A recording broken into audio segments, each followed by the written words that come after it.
Arthur Penhaligon, a retired history professor with a penchant for tweed jackets and melancholy, found solace in the predictable rhythm of his life in the Westchester suburbs. 2 years after the passing of his beloved Eleanor, the days unfolded with the gentle cadence of a metronome. Early morning walks, pruning his prized blue hydrangeas, and losing himself in the stacks of well-worn books that lined his study. He sought tranquility, a refuge from the unsolved mysteries life seemed to perpetually throw his way. That is, until the water bill arrived. Sealed in its crisp, white envelope, the document seemed harmless enough. But as Arthur perched his reading glasses on the bridge of his nose and scanned the figures, a knot of unease tightened in his stomach. The amount was exorbitant, nearly double what he usually paid. He initially dismissed it as an error, a clerical mishap easily rectified with a phone call to the city. Perhaps a decimal point had shifted, or the meter reader had made a mistake. Yet, a nagging doubt persisted. Arthur was meticulous, bordering on obsessive, about maintaining his property. He checked for drips and leaks religiously, a habit instilled by Eleanor, who had always been the practical one. Could it be a hidden problem, something insidious lurking beneath the surface? Perhaps a slow, steady leak somewhere underground? The thought was unsettling, a disruption of the carefully constructed serenity he craved. This wasn't just about a journey of discovery. It was about the sanctity of his routine, and a creeping unease threatening to unravel his hard-won peace. He just hoped it wasn't the start of a thrilling story he didn't want to be part of. The arrival of Evangeline Evie Dubois was like a burst of perfectly curated sunshine on Arthur's quiet cul-de-sac. She moved into the once stately Victorian at the end of the street, transforming it into a picture-perfect vision of suburban chic, seemingly overnight. Her lawn was immaculate, her flower beds overflowed with vibrant blooms, and her presence seemed to inject a new, albeit unsettling, energy into the neighborhood. Evie was a force to be reckoned with. Tall and slender, she always looked impeccably dressed.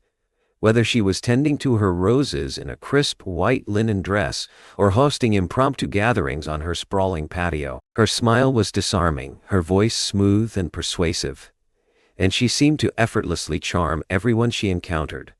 Arthur, however, observed her with a historian's detached curiosity. He noticed the subtle ways she took control of conversations, gently steering them towards her preferred topics. He watched as she offered unsolicited advice on gardening techniques, even to seasoned green thumbs like Mrs. Gable next door. She was a whirlwind of well-intentioned, yet undeniably assertive, energy. It wasn't necessarily malicious, but it was undeniably there. Like a perfectly manicured garden hiding thorny secrets, Evie exuded an underlying need for control. She created the sense that she wanted order. Arthur couldn't help but wonder what lay beneath that polished exterior. His quiet life felt a little less predictable, a little less secure. This thrilling story of his was just about to get more complicated. The sweltering July heat hung heavy in the air as Arthur emerged from his study, drawn by the rhythmic whoosh of high-pressure water. As he rounded the corner of his house, a scene unfolded that instantly ignited a spark of indignation within him. There she was, Evie Dubois, resplendent in a wide-brimmed straw hat and designer sunglasses, was hosing down her gleaming, silver convertible. The hose, unmistakably his, snaked across his lawn, connected directly to his outdoor spigot. She was washing her car with his water. Arthur stood frozen for a moment, a mix of disbelief and rising fury churning inside him. He'd never been one for confrontations.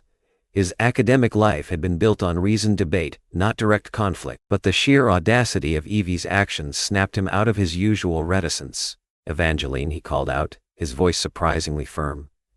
She turned, her perfect smile faltering for just a fraction of a second before snapping back into place. "Oh, Arthur. Good morning. Just giving the old girl a little rinse," she said, like nothing happened at all. "With my hose," Arthur said, his voice tight with suppressed anger, "and my water." Evie's smile widened, radiating an almost unsettling level of composure. "Well, darling, what's mine is yours, isn't that how it goes in a community? Besides," she added with a dismissive wave of her hand, "it's just a little water." Arthur was already starting to boil inside, but this small action of Evie's confirmed that she wasn't a friend, but a foe. Fueled by a simmering resentment, Arthur decided to navigate the official channels. The Willow Creek Homeowners Association, with its endless bylaws and tedious meetings, was hardly a beacon of hope. However, he clung to the belief that surely even they would recognize the blatant impropriety of Evie's actions. The HOA president, a perpetually harried woman named Mrs. Henderson, listened to Arthur's account with a weary sigh. She promised to look into the matter, but her lack of enthusiasm was palpable. "We strive to maintain harmony in Willow Creek, Mr. Penhaligon," she said, her voice laced with a thinly veiled threat. "It's important to avoid unnecessary conflict." Arthur attended the next HOA meeting, armed with photographs of Evie and a detailed account of her water theft. He presented his case with the meticulous precision of a historian, but his efforts were met with polite indifference. Evie, meanwhile, turned on her charm, batting her eyelashes and regaling the board with tales of her efforts to beautify the neighborhood. She gave the members of the board her new baked goods as an apology for taking up their time. She twisted and spun Arthur's actions, framing herself as a helpful neighbor and Arthur as a grumpy old man, unwilling to share. He left the meeting feeling defeated and utterly powerless. It was clear that the HOA, with its bureaucratic inertia and susceptibility to Evie's manipulative charm, would be of no help. If he wanted justice, he would have to seek it himself. This would be his journey of discovery. Driven to the edge of his patience, Arthur resolved to take matters into his own hands. He purchased a heavy-duty padlock and chain, securing his hose to the spigot like a precious artifact. He even considered adding a small sign: "Private property. Violators will be prosecuted." But he quickly discarded the idea as too obvious. He wanted a deterrent, not a declaration of war. The next morning, Arthur ventured outside, a sense of quiet satisfaction settling over him. However, his feeling of triumph lasted only a moment. The padlock lay shattered on the ground, the chain neatly severed.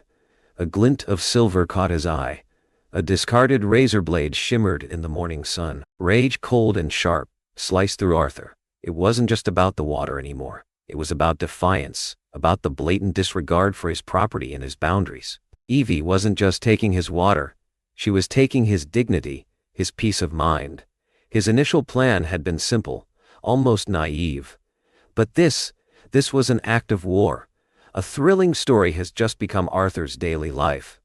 The gloves were off. He would have to respond in kind. Arthur would not let this unsolved mystery go unsolved. He just had to come up with the perfect response. The shattered lock had been a spark, igniting a simmering anger within Arthur that refused to be quenched. He was through with playing by the rules, through with seeking approval from the useless HOA. He was determined to fight fire with fire, to meet Evie's audacity with a calculated response. His new strategy: total surveillance. He researched discreet, weatherproof security cameras, ultimately settling on a model that could be disguised as a birdhouse. He positioned it carefully, nestled among the branches of a mature maple tree that overlooked his hose spigot and a generous swath of Evie's meticulously maintained front yard. The camera would run 24/7, recording every movement, every interaction, every drop of stolen water. At first, Arthur told himself it was merely about gathering evidence. He needed irrefutable proof of Evie's transgression, ammunition to use against her when the time was right. He meticulously reviewed the footage each day, fast-forwarding through the mundane hours, his heart rate quickening with each passing minute. It was the start of a new obsession. Soon, however, the purpose of the surveillance shifted. It was no longer just about the water. It was about control. Arthur found himself captivated by the footage of Evie, studying her every move, dissecting her expressions, trying to decipher the inner workings of her manipulative mind. The rising of sun, Arthur was ready to check the camera, and it was the last thing on his mind before he went to bed. He started to notice subtle details he had previously missed: the way she subtly adjusted her perfectly coiffed hair, the practiced charm she deployed when interacting with neighbors, the flash of impatience that flickered across her face when things didn't go her way. He was becoming an expert on Evie Dubois, a self-appointed detective on a mission to expose her true nature. He found himself increasingly isolated, spending hours poring over the footage, neglecting his books, his garden, even his morning walks. Eleanor, he knew, would have disapproved. This was not the calm, contemplative life she had envisioned for him. This unsolved mystery had become an all-consuming fire. One night, Arthur paused on a close-up of Evie tending to her prize-winning roses, a faint smile playing on her lips. A disturbing thought flickered through his mind. Was he becoming as obsessive, as controlling as the woman he despised? Was he compromising his own values in his quest for justice? It seemed he was in too deep to back down now. Arthur had a thrilling story to tell. The question remained, who would be the hero? And who would be the villain? Arthur knew he had to do something. The stage was set, the evidence was mounting, and Arthur was ready to take center stage in this suburban drama. He would stop Evie Dubois one way or another. The decision gnawed at Arthur for days. He had amassed hours of footage, a digital dossier meticulously documenting Evie's water theft, and her general air of suburban entitlement. He had the evidence he needed to expose her, but a nagging doubt lingered. Was this the right thing to do? He knew the potential consequences: public humiliation, social ostracization, perhaps even legal repercussions. Was it worth it? Was he willing to inflict such damage on another human being, even one as infuriating as Evie Dubois? He considered his options carefully, but then he remembered the shattered lock, the dismissive wave of her hand, the HOA's indifference. He thought of Eleanor, and how she would have dealt with such a flagrant act of disrespect. Eleanor wouldn't have let it go. Fueled by a potent cocktail of righteous anger and a thirst for justice, Arthur uploaded a carefully edited compilation of his surveillance footage to a local community forum. He titled it, "Water Thief in Willow Creek, A Neighborly Dispute Turns Sour." Then he held his breath and pressed post. The response was immediate and overwhelming. The video exploded, racking up thousands of views within hours. Comments poured in, ranging from outrage and condemnation to amusement and schadenfreude. People shared their own stories of dealing with entitled neighbors, validating Arthur's frustration and fueling the fire. "Justice?" one commenter exclaimed. "Justice!" one commenter exclaimed. "She deserves everything she gets. This is hilarious," another wrote. "Kudos to the homeowner for catching her in the act." The video quickly spread beyond the local forum, making its way to larger social media platforms and even local news outlets. Evie Dubois was now a viral sensation, a symbol of suburban entitlement and petty theft. And Arthur Penhaligon, the mild-mannered history professor, was suddenly a reluctant folk hero. Arthur was not equipped to handle it. He felt a great responsibility being thrusted on him. In the initial rush of excitement, Arthur felt a surge of triumph. He had exposed Evie for who she truly was, a self-serving manipulator who disregarded the rules and boundaries of decent society. He had struck a blow for justice, defended his property, and protected his peace of mind. But as the days passed, a growing unease began to creep in. He watched the comments spiral, the jokes become more biting, the condemnations more vicious. He read articles calling Evie a Karen and dissecting her character with ruthless precision. He watched videos of people mocking her and creating memes at her expense. Arthur now felt like he was bullying someone. Was he really any better than her? Had he become the very thing he despised? The video had gone too far, creating a mob mentality that was spinning out of control. He'd opened Pandora's box, and he had no idea how to close it. This thrilling story had now become a cautionary tale, leaving him questioning everything he'd done. The weight of what he had done not only had an effect on Evie, but him as well. The media frenzy surrounding Evie's public shaming reached a fever pitch. Local news crews camped outside her house, eager for a soundbite. Social media trolls flooded her accounts with insults and memes. The pressure was immense. For Arthur, the initial thrill of victory had long since faded, replaced by a gnawing sense of guilt and unease. He tried to avoid the news, to disconnect from the online maelstrom he had unleashed. But it was impossible. He was constantly reminded of his actions, the faces of his neighbors shifting, the comments, jeers, and snickers constantly thrown his way. Then, Evie came. She appeared at his doorstep one evening unannounced and uninvited. Gone was the perfectly coiffed hair, the designer clothing, the practiced smile. In their place was a raw, untamed fury. She stood with her face contorted. All of her rage was clear in her tear-filled eyes. "You," she spat, her voice dripping with venom. "You did this to me. You ruined my life." Arthur, taken aback by her intensity, tried to apologize. "Evangeline, "Don't you dare speak my name," she hissed, taking a step closer. "You think you're so righteous, so clever. But you're just a pathetic old man, hiding behind a camera, spreading lies and hatred." Arthur felt a surge of anger, a defense mechanism kicking in. "I only revealed the truth," he retorted, his voice trembling slightly. "You brought this on yourself." Evie's eyes narrowed. "Is that what you think? You think this is over? This is just the beginning." She paused, a sinister smile creeping across her face. "You want a war, Arthur? Fine. But don't think you're going to win. You'll want to see some heat. Just wait and see." Then she delivered the line that would forever alter the course of their conflict. "You think you're so smart? Go on, Mr. High and Mighty. Do something about it then." With that, she turned and stalked away, leaving Arthur standing on his doorstep, a chilling sense of dread washing over him.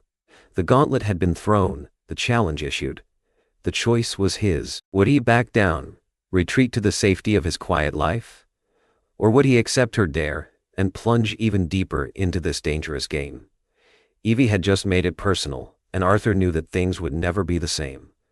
The war was on. He knew this journey of discovery had just become a thrilling story that he couldn't control. The end was just about to justify the means. Evie's dare echoed in Arthur's mind, a constant, irritating hum. He knew he couldn't let it go. He couldn't simply back down. If he did, Evie would win.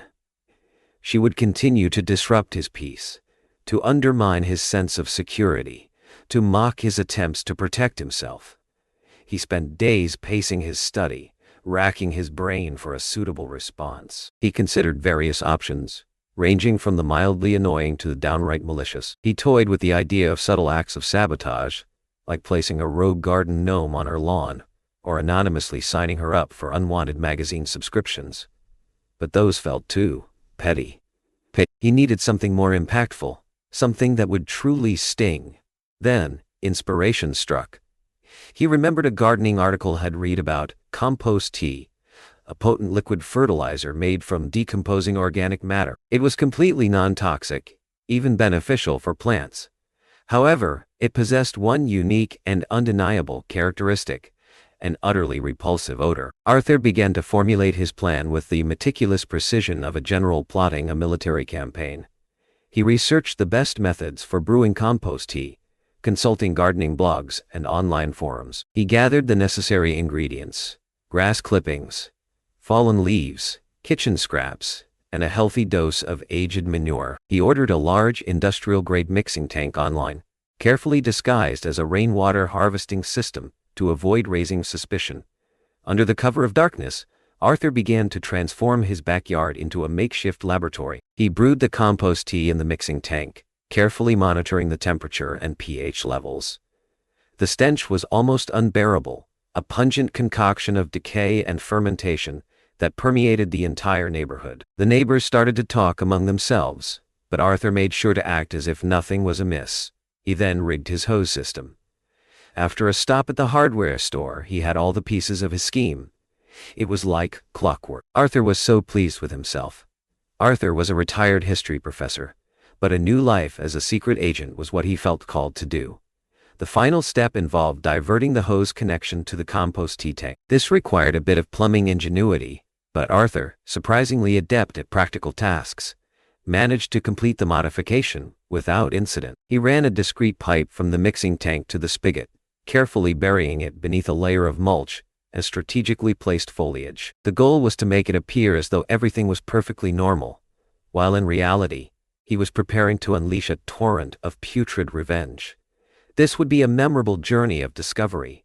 He just had to sit back and wait. The day arrived with an almost unbearable tension hanging in the air. Arthur watched and waited, the security camera his silent accomplice. He knew Evie's routine. Saturday mornings were reserved for spa day with her beloved silver convertible. He could only wait and see what she would do. He barely got any sleep the night before, running over all the things that could go wrong. Around 10 a.m., he saw her emerge, sporting her signature wide-brimmed hat and designer sunglasses. She sauntered toward his hose, her movements radiating a self-assured confidence that grated on Arthur's nerves. He took a deep breath, his heart pounding in his chest. This was it. Evie connected the hose to the spigot, her smile evident even from the blurry camera footage. She turned the valve, and for a moment, nothing happened. Arthur, his palms sweating, checked the connection on the compost tea tank. It was on. Everything looked like it should work. Suddenly, there was a gurgling sound, followed by a low rumble from the pipe. Evie frowned, tilting her head in confusion. Then, with a sickening surge, the hose erupted. Instead of clear, refreshing water, a torrent of dark, putrid liquid spewed forth, coating Evie and her pristine silver convertible in a thick, brown sludge. The smell was overpowering, a nauseating blend of decay and fermentation that hung heavy in the air. It was worse than Arthur had imagined. Evie screamed, a high-pitched shriek that echoed through the neighborhood. She stumbled backward, her face contorted in a mixture of shock and disgust. She tried to shut off the hose, but her manicured hands slipped on the slimy valve. Arthur watched, mesmerized, as Evie frantically attempted to wipe the sludge from her face and clothes. She was a picture of utter disarray, her carefully constructed facade crumbling before his eyes. He was so overcome with joy that all he could do was laugh at what he saw on the screen. The scene was, without a doubt, a spectacle. He immediately saved the footage to his computer so that he could look back on it. As he looked at the footage, he realized that there wasn't enough for him. Almost instinctively, Arthur posted the new video online, and the results were explosive. Compost tea justice, suburban revenge goes viral, became an instant sensation. The news stations came faster than he expected. Evie's shame had been amplified. The internet was at work again, creating memes and photoshops that were incredibly humorous. Arthur had just crossed a line, a point of no return. This part of his journey of discovery had a point, the beginning of a new chapter in a story that was just getting more thrilling. But what would it all mean in the end? What would Arthur have to do next? The compost tea incident ripped through Willow Creek like a tornado, leaving a trail of chaos and division in its wake. Evie, humiliated and enraged, wasted no time in retaliate. She contacted a high-powered law firm, threatening to sue Arthur for everything he had. Arthur received a cease and desist letter, demanding that he take down the video and issue a public apology. The letter accused him of harassment, property damage, and inflicting emotional distress. The accusations as thick as the stench of the compost tea itself. The legal pressure weighed heavily on Arthur, a stark reminder of the potential consequences of his actions. Adding insult to injury, the HOA decided to weigh in. Caving to pressure from Evie and her allies, the HOA board issued a formal notice, informing Arthur that he was in violation of multiple community laws. He was fined a hefty sum for creating a biohazard and disrupting the peace. Mrs. Henderson made it clear that any future transgressions would result in his expulsion from the association. The neighborhood, once a haven of tranquility, was now a battleground. Neighbors who had previously exchanged pleasantries now glared at each other with suspicion. A small but vocal group rallied around Evie, condemning Arthur's actions as excessive and cruel. Others quietly supported Arthur, praising him for standing up to Evie's bullying. Arthur found himself increasingly isolated, caught between the legal threats and the social fallout. He was the subject of gossip and speculation, his name whispered behind closed doors. The weight of responsibility pressed down on him, reminding him of his mistakes. Even Mrs. Gable, his loyal neighbor, would only offer a small wave on the driveway. It seemed that everything had changed forever. He knew what he had to do. Just as Arthur began to succumb to despair, a flicker of hope emerged. A few brave neighbors, emboldened by Arthur's actions and tired of Evie's constant meddling, started to reach out. First was Mr. Peterson, the elderly gentleman, whose prize-winning roses had been relentlessly criticized by Evie. He stopped by Arthur's house one evening, a bottle of homemade wine in hand. He shared his own stories of dealing with Evie's condescending remarks and offered his support. Then came Mrs. Rodriguez, whose children had been banned from playing near Evie's perfectly manicured lawn. She had been secretly rooting for Arthur all along, and thought the compost tea was great. She stopped by Arthur's home with a plate of her famous hot homemade biscuits. Encouraged by these overtures of support, Arthur decided to take a more proactive approach. He organized a small gathering at his house, inviting those neighbors he suspected were sympathetic to his cause. To his surprise, nearly a dozen people showed up, eager to share their own experiences with Evie's controlling behavior. They swapped stories of petty grievances and subtle acts of manipulation. Realizing that they were not alone in their frustration, they commiserated over Evie's constant nitpicking, her unsolicited advice, and her general air of superiority. As the evening progressed, a sense of solidarity began to emerge. They weren't just a group of disgruntled neighbors, but people who were united by their desire to reclaim their community from Evie's grasp. They decided to form a group, the Willow Creek Neighborhood Alliance, dedicated to fighting back against Evie's influence and restoring a sense of civility to the neighborhood. Arthur, initially hesitant to take on a leadership role, found himself inspired by the enthusiasm and determination of his newfound allies. This was not just about settling a personal score. It was about defending the principles of fairness, respect, and community. He knew he couldn't do it alone. The Willow Creek Neighborhood Alliance, armed with a shared sense of purpose and a growing arsenal of evidence, prepared to take on Evie from within the very institution she had previously exploited, the Homeowners Association. Their first step was a meticulous review of the HOA bylaws, searching for any violations or loopholes they could exploit. They discovered that Evie had repeatedly violated rules regarding landscaping, noise levels, and guest parking. They compiled a detailed report, complete with photographs and witness statements, documenting each infraction. Next, they strategically recruited new members to the HOA board. They identified sympathetic neighbors and encouraged them to run for office, promising them their full support. They organized a campaign, distributing flyers and attending community events to rally voters behind their candidates. At the next HOA meeting, they presented their findings, calmly and methodically outlining Evie's transgressions. They presented each of the infractions with a detailed explanation, as well as the supporting video or photo evidence that they had discovered. The HOA board, faced with overwhelming evidence and mounting pressure from the community, had no choice but to take action. Evie tried to defend herself, launching into a tirade about the unfairness of the accusations and the conspiracy against her. But this time, her charm failed to work its magic. The board members, having witnessed her manipulative tactics firsthand, were no longer swayed by her theatrics. They voted to impose a series of fines and restrictions on Evie, effectively stripping her of her power and influence within the HOA. They demanded that she comply with all community regulations, and warned her that any future violations would result in further penalties. But more powerful than the legal action, the community turned against her. Her neighbors no longer smiled and waved when they passed her in the street. Many would simply turn the other way to avoid any contact with her. Evie found herself increasingly isolated and marginalized. Evie was caught in a web that she could no longer escape. Arthur and his alliance had beaten her at her own game, using her tactics against her and stripping her of her authority. This thrilling story has just reached a point of no return. Who will win in the end?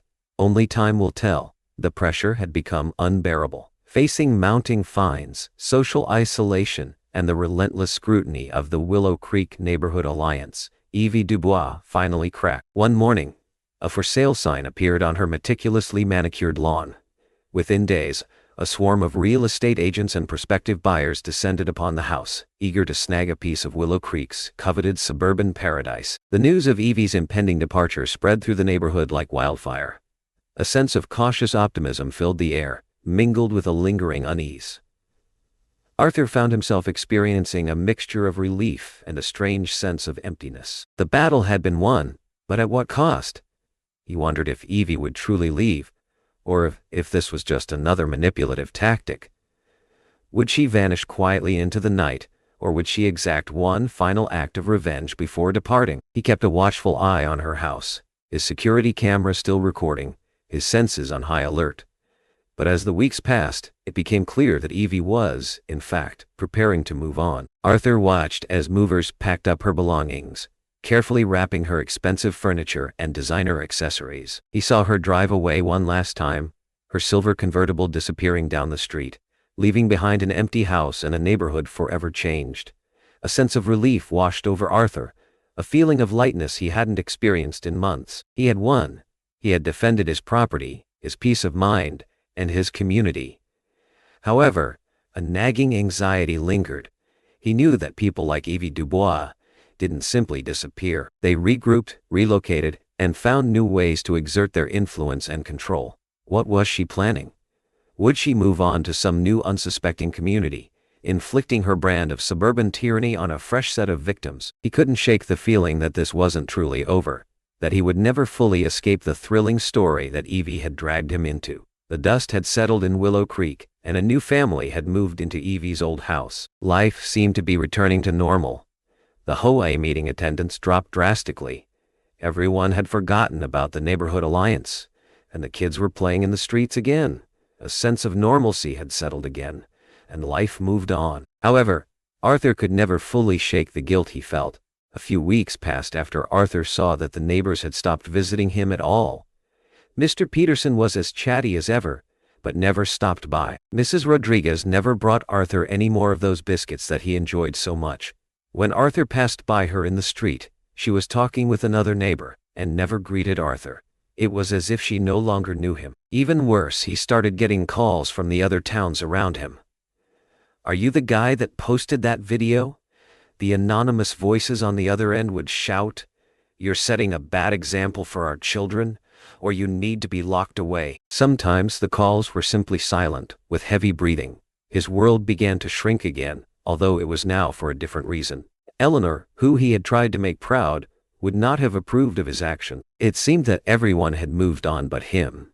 He was stuck in his house, constantly thinking and ruminating on the past. It wasn't that she had never approved of him. It was more that, in this story, he had failed her, and was unable to do the right thing. He had tarnished Eleanor's name. She had never been someone who cared about fame or justice in that kind of way. He knew that these thoughts were irrational, but he couldn't help the way he felt. But even as Arthur grappled with these difficult questions, a new incident was developing 1,000 miles away. Arthur came across news articles of Evie causing an uproar in another town with stories that were nearly identical to what she had done in Willow Creek. The new neighbors had seen his story and did the same thing, but they weren't so successful. Instead of being lauded as heroes, they were arrested and charged with assault. Their lives had been destroyed forever. It was a thrilling story no one wanted to live. Arthur could have stopped them by refusing to post the videos, but he was too selfish to think of the consequences. Arthur was ready to just disappear. The weight of his actions settled heavily on Arthur. He knew he couldn't undo the past, but he could choose how to face the future. He knew that he needed to forgive himself for his mistakes. He began to re-engage with his life, volunteering at the local library, offering tutoring sessions to high school students, and even tentatively joining a book club. He found comfort in connecting with others, in sharing his knowledge and experiences, in contributing to the community. It wasn't easy. The memories of Evie, the compost tea incident, and the aftermath still lingered, casting a shadow over his days. But he refused to let the past define him. He knew that what he had done was justified, and he knew that Evie had been wrong. But he also needed to learn to let go and move on with his life. After all, Eleanor would have wanted him to be happy. He tried to remember the joy of what life had brought him, the happiness he felt with Eleanor, and the knowledge that his actions, though imperfect, had ultimately helped others. One sunny afternoon, Arthur decided to revisit his prized blue hydrangeas. He spent hours pruning and tending to them, carefully nurturing their delicate blooms. As he worked, he realized that the true beauty of life lay not in perfect order or unwavering control, but in the resilience of the human spirit and the capacity for growth and forgiveness. Arthur now felt like he could finally rest. Time passed. Arthur continued his quiet life, his blue hydrangeas flourishing under his watchful eye. He still kept the security camera up, just in case, but the anxiety that had once gripped him had lessened. This chapter of his life, at least, seemed to be over. Then, one crisp autumn day, he received a notification on his phone. It was a message from a neighboring town's community forum. "Crazy neighbor harassing residents. Sound familiar?" Attached was a photograph of a woman with perfectly coiffed hair, designer sunglasses, and a familiar, determined glint in her eyes. Arthur stared at the picture, a sigh escaping his lips. Evie Dubois had resurfaced. He knew, with a certainty that chilled him to the bone, that the cycle would continue. Somewhere, another unsuspecting neighborhood would soon feel the effects of the Evangeline effect. What Arthur did to her would change her. All he could do now was hope that the story didn't start up again. Arthur's story, though a wild ride through suburban conflict, offers surprisingly grounded life lessons. First, the importance of boundaries. Clearly define yours and be prepared to defend them. but choose your battles wisely, understanding that escalation can have unforeseen consequences. Second, it highlights the dangers of obsession. Arthur's quest for justice consumed him, blurring ethical lines. Strive for balance, ensuring your pursuit doesn't compromise your values. Third, the story emphasizes the power of community. Connect with others, build alliances, and recognize that collective action can be a force for positive change. However, be mindful of group dynamics. Ensure your allies are motivated by shared principles, not simply a desire for revenge. Remember, even when wronged, strive to maintain perspective and consider the long-term impact of your actions. Don't sacrifice your own integrity in the name of justice. Finally, cultivate the capacity for self-forgiveness. Acknowledge your mistakes, learn from them, and move forward with renewed wisdom and compassion. This narrative serves as a reminder to seek peace within and to nurture positive connections, as the journey towards emotional resilience never ends.